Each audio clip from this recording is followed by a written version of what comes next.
नमस्कार, मैं डॉक्टर अमिताभ बैनर्जी, यूएचओ का चेयरपर्सन। यूएचओ की तरफ से आज हमारा न्यूज़लेटर का दिन है, शुक्रवार 12 सितंबर, और क्यूआई हमारे मीडिया प्लेटफॉर्म मीडिया पार्टनर है। इस प्लेटफॉर्म से आपको हम यूएचओ न्यूज़लेटर ला रहे हैं और आज 3 बड़े मुद्दे हैं। पहला मुद्दा तो है कि हमारे से यूएचओ से जुड़े हुए इंटरनेशनल एक्सपर्ट कार्डियोलॉजिस्ट डॉक्टर असीम मल्होत्रा इनके ऊपर कार्रवाई करने की चेतावनी दी है कई डॉक्टर्स मिलके यूके में, क्योंकि इन्होंने कुछ प्रेजेंटेशन दिया था कोई यूके का कोई पॉलिटिकल रिफॉर्म पार्टी को कुछ पिछले हफ्ते। उस प्रेजेंटेशन में उन्होंने काफ़ी सबूत पेश किए हैं और सबूत उनको किसने दिया कि यूके के लीडिंग वर्ल्ड फेमस ऑन्कोलॉजिस्ट है एंगस डगलस, कैंसर स्पेशलिस्ट है। उन्होंने चिंता प्रकट किया है कि जो कोविड के टीके हैं उसके साथ कैंसर का कोरिलेशन है।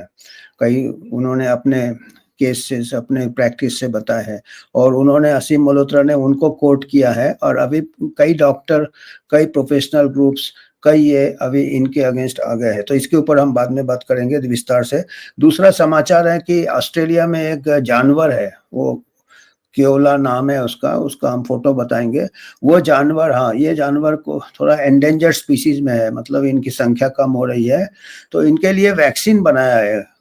चैलेमेडिया वैक्सीन एक इन्फेक्शन होता है, वायरस और बैक्टीरिया के बीच में चैलेमेडिया ऑर्गेनिज्म होते हैं।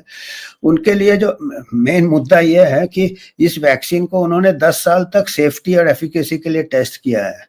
10 साल बाद इनको क्लियर किया है 62% फायदा है, 62% एफिकेसी।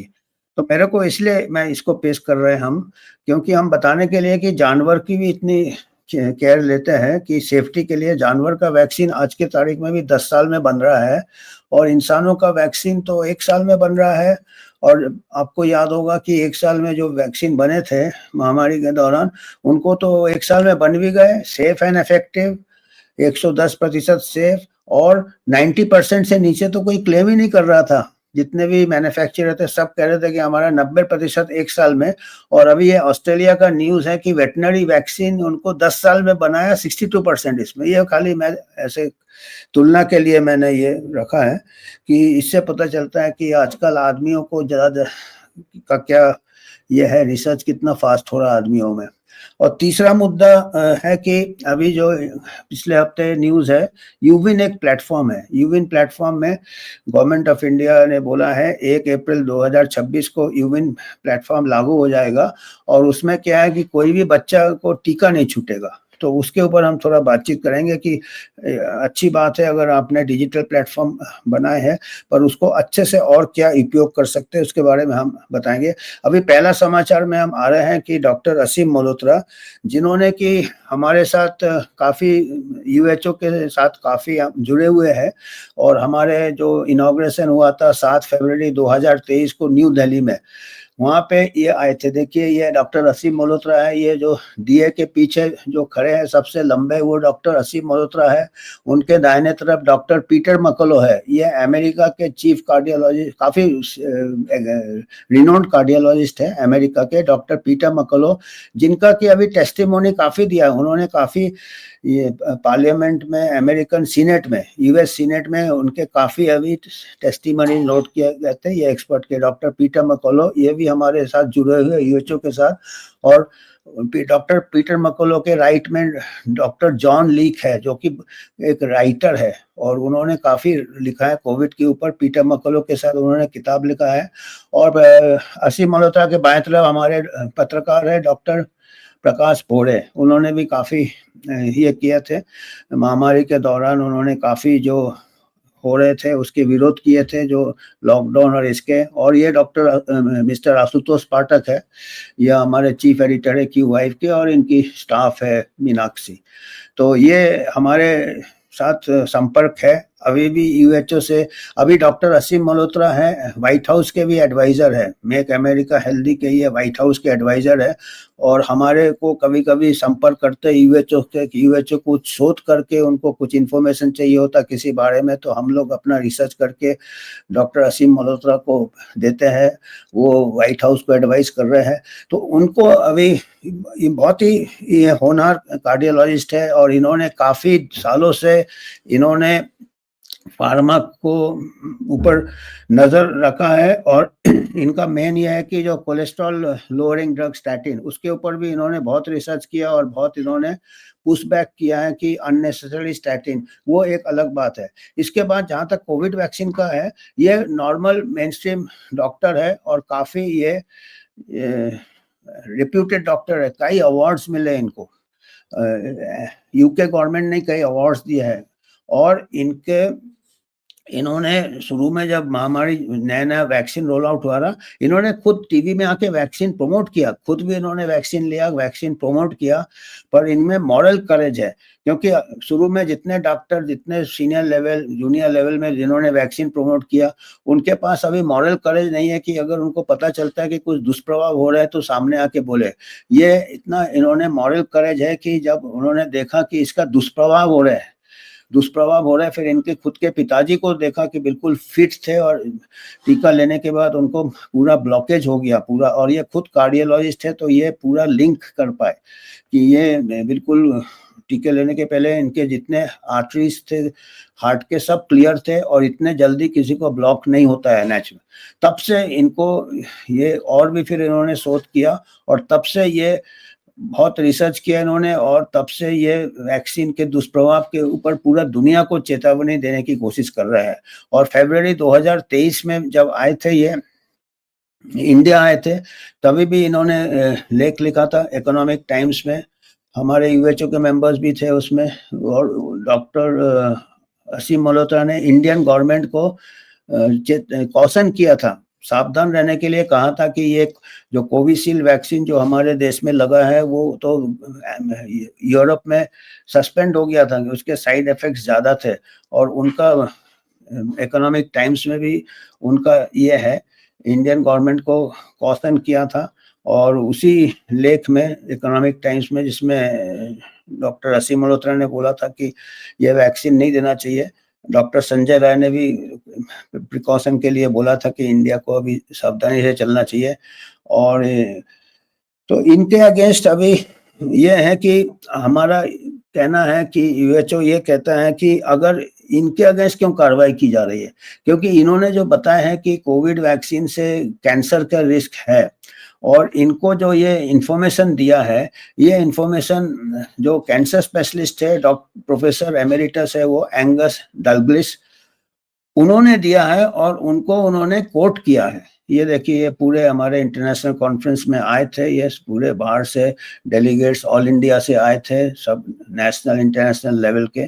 तो ये जो डलगिस, प्रोफेसर डलगिस ने को डॉक्टर असीम मल्होत्रा ने बताया है कि डॉक्टर डलगिस के शोध से, तो साइंस में ऐसा होता है, आप जिसको कोट कर रहे हैं, जिसका आप इंफॉर्मेशन ले रहे हैं, उसको पूछना चाहिए।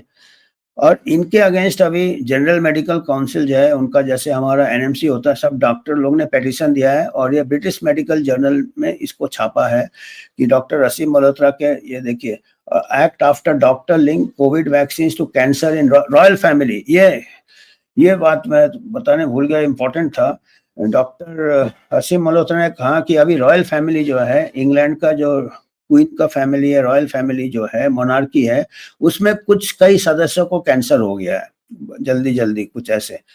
उन्होंने किसी का नाम नहीं लिया, पर उन्होंने ये कहा कि जो प्रोफेसर डलगिस है, जो कैंसर स्पेशलिस्ट है, उन्होंने कहा असीम मल्होत्रा को कि ये जो है कैंसर, जो रॉयल फैमिली में कैंसर हो रहे हैं, अभी 2 मेंबर्स को शायद हो गए, उसका शायद कोविड वैक्सीन के साथ कोई लिंक है, कुछ उसका ये है, says worse than mRNA vaccine. ये देखिए, ये आया था हमारा कोविशील्ड, ये इकोनॉमिक टाइम्स में इन्होंने दिया था ये लेख, जब ये इंडिया आया थे 2023 को। कोविशील्ड वैक्सीन बोला था कि mRNA वैक्सीन से भी ज़्यादा साइड इफ़ेक्ट्स है, और ये तो देखा जाए तो इसी से पता चलता है जबकि कोविशील्ड को मैन्युफैक्चरर ने ही विथड्रॉ कर लिया। तो हमारा यही है कि अभी प्रोफेसर डलगिस को बुलाइए, अगर जनरल मेडिकल काउंसिल, अभी देखते हैं क्या कार्रवाई लेते हैं, पर हमको ये लगता है कि हो सकता है प्रोफेसर एंगस डकलेस इतने हाई लेवल में इतने सीनियर है कि वो एक्शन तो कुछ ले नहीं पाएंगे उनके अगेंस्ट। तो ये जो यंग लोगों को ज़्यादा तंग करते हैं, जितने भी अथॉरिटीज है जो कि अपना कदम, गलत कदम को पीछे नहीं लेने के लिए हिम्मत है उनको, और हो सकता है डलगिस को बुलाने से नहीं बुला रहे हैं डर के मारे, क्योंकि डलगिस के पास, प्रोफेसर डलगिस के पास और भी कुछ सबूत होंगे, और भी, क्योंकि वो खुद कैंसर स्पेशलिस्ट है।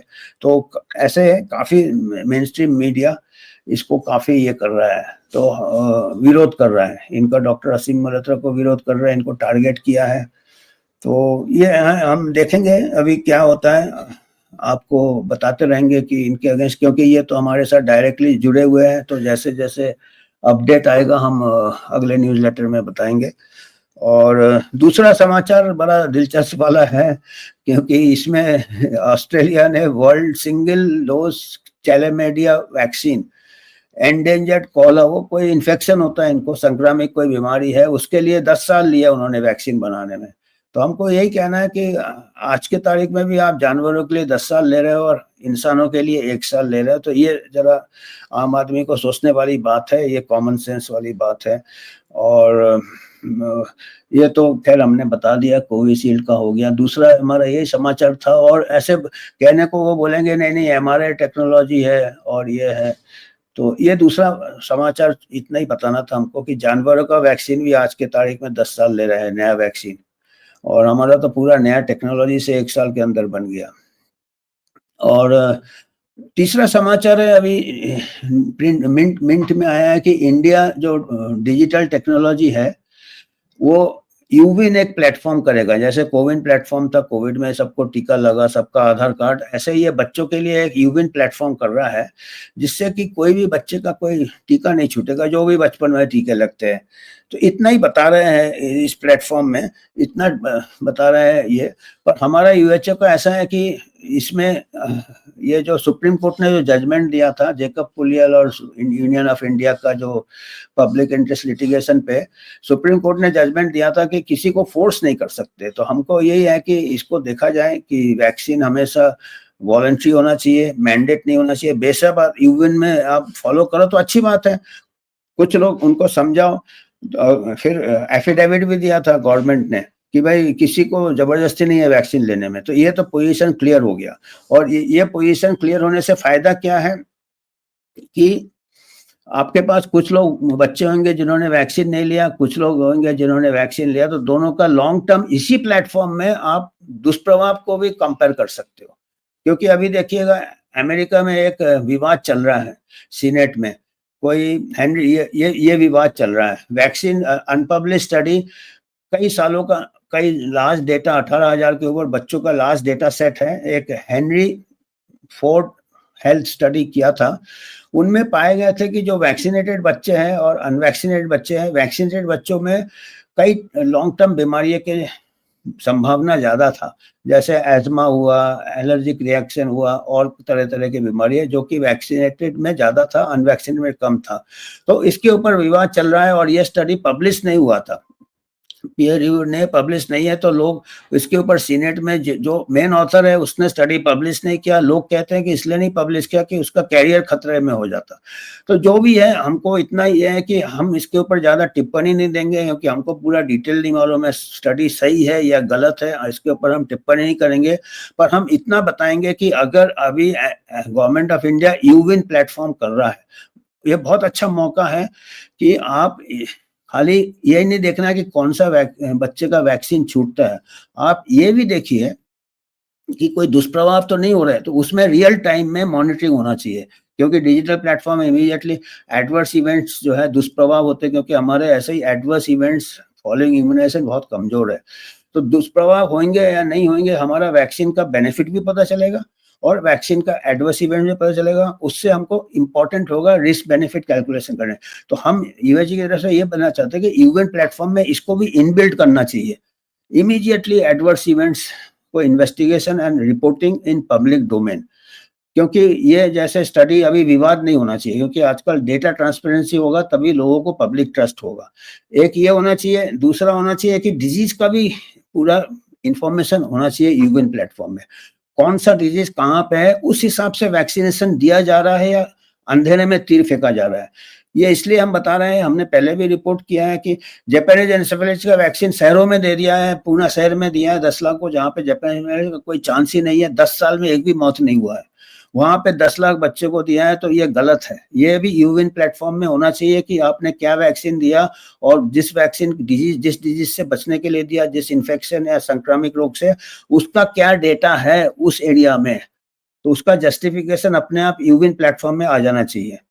और तीसरा है कि हम ये भी कहेंगे कि हमारे यहाँ कुपोषण सबसे बड़ा ये है, मेल न्यूट्रिशन, बच्चे मेलनरिस्ट है, घर नहीं है, वाटर सप्लाई नहीं है। तो ये यूएन प्लेटफॉर्म में खाली वैक्सीन का इंफॉर्मेशन नहीं होना चाहिए, उनका न्यूट्रिशनल स्टेटस भी होना चाहिए। तो हमारा ये भी होना चाहिए कि 100% बच्चे प्रॉपरली ग्रोथ हो, उनका न्यूट्रिशन ठीक हो, कुपोषण नहीं हो, एक भी बच्चा कुपोषण ना हो, एक भी बच्चे को मेलनरिशमेंट ना हो। ये यूएन प्लेटफॉर्म इसको भी ट्रैक करना चाहिए। तो ये एक कॉम्प्रिहेंसिव ये होना चाहिए। और वैक्सीन का भी क्योंकि पूरे वर्ल्ड में अभी डिबेट चल रहा है, इसलिए हमारा इंडिया में इतना डेटा है, इतना लार्ज पॉपुलेशन है, डिजिटल ये भी है, हमारा एक्सपर्टीज है। तो हमको ये, हम दुनिया को ये जवाब दे सकते हैं कि वैक्सीन के कितने फायदे हो रहे हैं, क्योंकि लोगों के मन में अभी शंका आ रहा है। तो वो आएंगे, और दुष्प्रभाव अगर हो रहे हैं तो वो भी हमको जनहित के लिए मालूम होना चाहिए, किसको दुष्प्रभाव हो रहे हैं और किस टीके से दुष्प्रभाव हो रहे हैं। क्योंकि अभी दिन के दिन वैक्सीन बढ़ रहे हैं, तो हमको ये सेफ्टी इनबिल्ट करना चाहिए, सेफ्टी कंटिन्यूअस मॉनिटरिंग करना चाहिए, और हमको कोई कॉन्फ्लिक्ट ऑफ इंटरेस्ट नहीं आना चाहिए। और अगर जरूरत हो तो ये कोई थर्ड पार्टी को देना चाहिए, क्योंकि अक्सर क्या होता है कि जो पॉलिसी बनाते हैं उन्हीं लोग एडवर्स इवेंट्स उनको एक रहेगा कि नजरअंदाज कर दे, मतलब ये एक आ जाता है, ये ह्यूमन नेचर है। तो एक थर्ड पार्टी को होना चाहिए और पब्लिक डोमेन होना चाहिए। तो यही आज हमारे 3 मुद्दे यही थे यूएचओ की तरफ से। तो आज के लिए इतना ही, धन्यवाद। और आपको अगर कुछ योगदान देना है, क्योंकि हम लोग क्या, यूएचओ एक नॉन प्रॉफिट और किसी का हम स्पॉन्सरशिप नहीं लेते। अभी जैसे हम कुछ प्रोग्राम करते हैं, जैसे अभी हमने 2023 को हमने प्रोग्राम किया था, तो अमेरिका से पीटर मकोलो आए थे, जॉन लीक आए थे, डॉक्टर असीम मल्होत्रा को बुलाया था हमने यूके से। तो इनका हमको खर्चा वर्चा निकालना पड़ता है। तो इस टाइप का अगर फंड होगा तो हम ज़्यादा मीटिंग कर सकते हैं। बहुत मुश्किल हो जाता है, हम लोगों के पास इतना सपोर्ट नहीं है। और हम चाहे तो फार्मा स्पॉन्सर ले तो खुश होकर देंगे, पर हम उस इसमें नहीं पढ़ना चाहते हैं।